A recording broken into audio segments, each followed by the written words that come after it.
নমস্কার। আজকের গল্প আদরের বিষ। কলমে সন্দীপ, কণ্ঠে পূজা।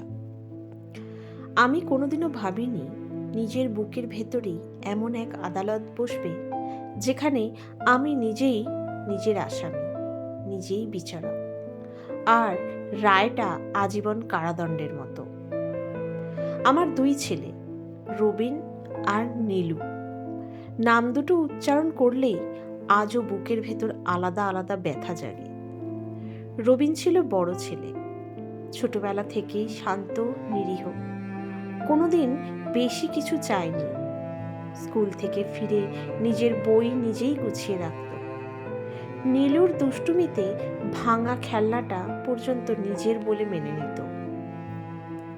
আমি সেটা দেখেও দেখিনি, কারণ আমার চোখে তখন শুধু নীলু, ছোট ছেলে, আমার আদরের ধন।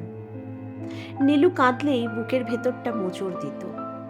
রবিন চুপ করে থাকলেও আমি ভাবতাম, ও তো বড়, বুঝে নেবে ঠিক। আজ বুঝি ও বুঝে নিয়েছিল, তার মায়ের ভালোবাসায় সে বাড়তি নয়। রবিন যখন বলতো, মা আজ স্কুলে ফার্স্ট হয়েছি, আমি বলতাম, ভালো ভালো। আর নীলু যদি বলতো, মা আজ একটু মাথা ধরেছে, আমি সারাদিন তার পাশে বসে থাকতাম। আমি ভাবতাম, ভালোবাসায় হিসেব চলে না, কিন্তু ভালোবাসায় অন্যায় হলে তার হিসেব একদিন ঠিকই চুকোতে হয়। এটা আমি তখন জানতাম না। নীলুর বিয়ের সময় আমি নিজের শেষ সম্বলটুকু উজাড় করে দিয়েছিলাম। লোকজন বলেছিল, বড় ছেলের কথাও ভাবুন। আমি বলেছিলাম, রবিন ঠিক মানিয়ে নেবে। সেই মানিয়ে নেওয়ার অভ্যাসটাই রবিনের জীবনের সবচেয়ে বড় শাস্তি হয়ে দাঁড়িয়েছিল। বিয়ের পর নীলু বদলাতে শুরু করলো, ধীরে ধীরে, নিঃশব্দে। আগের মতো মা ডাকটা তার ভেজা থাকতো না। কথার ভেতরে মমতা কমে গিয়ে হিসেব ঢুকে পড়েছিল। তারপর একদিন আমার স্বামী আমাকে ছেড়ে চলে গেলেন, হঠাৎ করে, কোনো বিদায় ছাড়াই। সেই রাতে আমি বুঝেছিলাম, একজন মানুষের সঙ্গে সঙ্গে একটা নিরাপত্তাও কবর হয়ে যায়। শ্মশান থেকে ফিরে এসে দেখলাম বাড়িটা বড়, কিন্তু আমি ভীষণ ছোট। ঠিক তখনই নীলু আমার কাছে এলো, বলল, মা তুমি একা থাকবে না, আমি তো আছি। আমি আবার বিশ্বাস করলাম, কারণ আমি তো বিশ্বাস করতে করতেই অভ্যস্ত।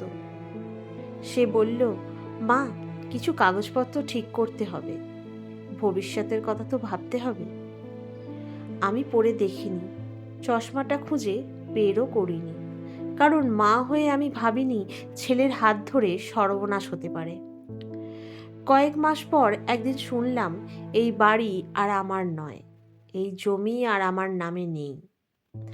আমি যেন মাটিতে বসে পড়েছিলাম, কান্নাও আসেনি, শুধু বুকের ভেতরটা হু হু করে ফাঁকা হয়ে গিয়েছিল। আমি নীলুকে জিজ্ঞেস করেছিলাম, বাবা আমার সঙ্গে এমন করলি কেন? সে বিরক্ত চোখে বলেছিল, মা এসব আবেগের কথা এখন আর চলে না, আইনের দিক থেকে সব ঠিকঠাক আছে। আইন ঠিক ছিল, শুধু আমি ভুল ছিলাম। সেই দিন রাতে আমি প্রথম রবিনকে ফোন করেছিলাম, অনেক বছর পর। সে কোনো প্রশ্ন করেনি, শুধু বলেছিল, আমি আসছি মা। রবিন এলো, একটু চুপচাপ, একটু ক্লান্ত মুখ নিয়ে। আমার সামনে বসে হাতটা ধরেছিল। আমি ভেঙে পড়েছিলাম, সব কথা খুলে বলেছিলাম, সব লজ্জা উজাড় করে দিয়েছিলাম। রবিন কিছু বলেনি, শুধু চুপ করে শুনেছিল, যেমন করে সে সারা জীবন শুনে এসেছে।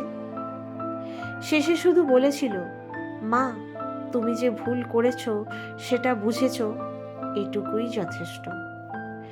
নীলু আর সেদিন ফিরল না, ফোনও করল না। আজ আমি রবিনের ঘরে থাকি, ছোট্ট একটা ঘর, কিন্তু এখানে আমাকে কেউ কাগজে সই করায় না, কেউ আমাকে বোঝা মনে করে না। তবুও রাতে ঘুম আসে না আমার।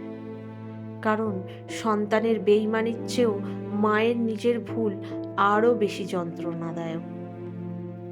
আমি জানি আমার এই গল্পের কোনো সুন্দর শেষ নেই, কারণ কিছু ভুলের ক্ষমা হয় না, শুধু শাস্তি ভোগ করা যায়।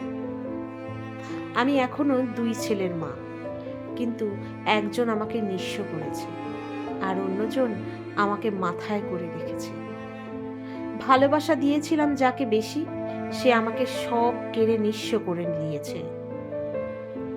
আর যাকে কম দিয়েছিলাম, সেই আজ আমার শেষ সম্বল। এটাই হয়তো জীবনের সবচেয়ে নির্মম সত্য। ভালোবাসা যদি ন্যায়সঙ্গত না হয়, তাহলে একদিন সেটা রক্তাক্ত হিসাব চায়। আর সেই হিসাবটা সবচেয়ে বেশি দিতে হয়